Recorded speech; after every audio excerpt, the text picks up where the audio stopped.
Saying thank you. What is the first thing that you do when you receive a gift?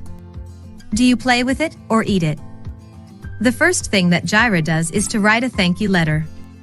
Jaira started writing thank you letters when a surprise box arrived in the mail from the faraway state of Texas in the United States.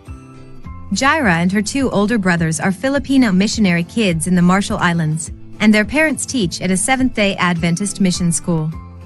Inside the surprise box, Jaira found a doll just for her.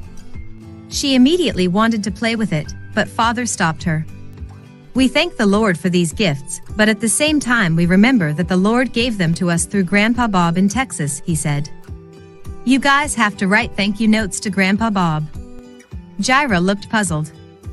She was only 6 and didn't know how to write. How do I do that? She asked. How do I write? Just think about how you want to say thank you, Father said. Jaira thought carefully.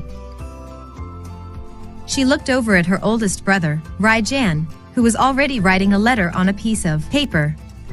He was 13, and it was easy for him to write a thank you letter for the toy car that he had received. She looked at her other brother, Jehurian.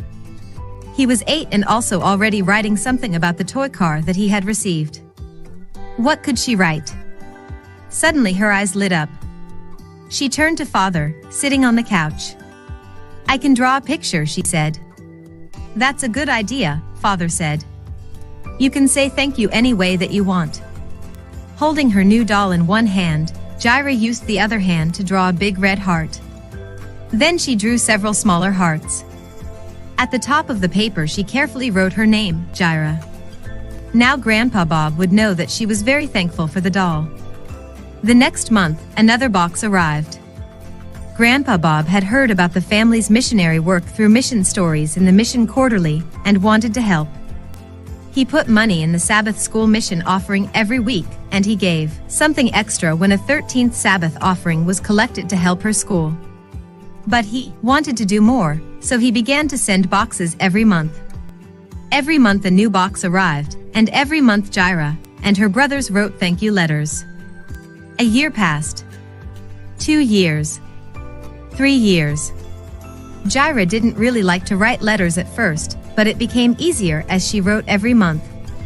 She even began to write stories. Father was pleased. Grandpa Bob had taught Jaira how to write.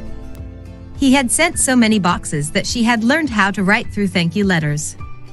Father thanked God for his big blessings. Thank you for your Sabbath school mission offerings that help missionaries like Jaira's family spread the good news that Jesus is coming soon. Thank you for being like Grandpa Bob and giving a little extra for mission work.